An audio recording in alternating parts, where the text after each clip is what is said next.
دا ډیری تړل شوي دوکانونه د کونړ مرکز اسداباد کې د نجارانو دي چې پخوا به کې ډیرو ته د یوې مړۍ روزۍ د پیدا کولو ښه چاره کېده.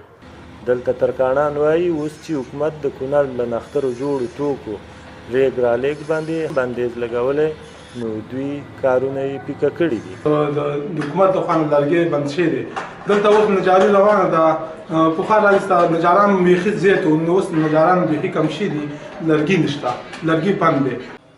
دلته دفتري میزونه، څوکۍ، دروازې، د ودونو تختونه، ان د کالیو لپاره کوډبندونه او ډیر نور ښکلي توکي کونړ کې د ترکاڼانو په لاسونو جوړ. دوه ډوله قسمونه دي چې یو د وکټوریا ګلکاري ورته وایي چې هغه د غټه ګلکاري کومه ده، یو ځای د پنجابي ورته وایي دې ته دا وړه ګلکاري چې دا ده. دوه ډوله دي. کوم یو خلک چې دي دواړه خوښوي، کوم چې ښه ښکاري به خپله هماغه خوښوي، بس په کوم ځای کې چې کوم ځای ښه استعمالېږي ښه ښکاري هغه خپله خوښوي.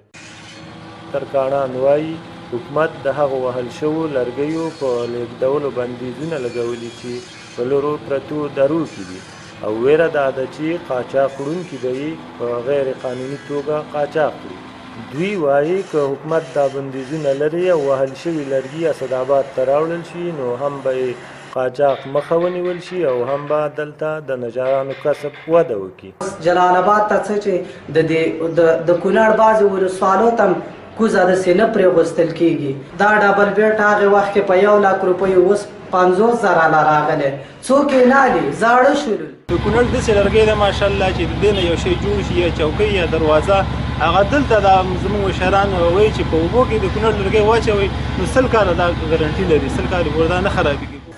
حکومت وایي داخل کې په جوړو شوي توکو بندیز نه دی لګولی، خو د وهل شوو ځنګلونو په اړه وایي چې ډیری په هغو سیمو کې دي چې ناامن. البته په کوم ځای کې چې اوس ځنګلات قطع کېږي هغه ساحات د دولت د حاکمیت هلته ډېر زیات کمرنګه دی. مثلا زه به مثالونه درته درکړم چې د ماڼوګي ولسوالۍ اړوند شوړیک دره یا د کوړنګل دره چې هلته دولت حضور نه لري، حتی هلته ځنګلات قطع کېږي.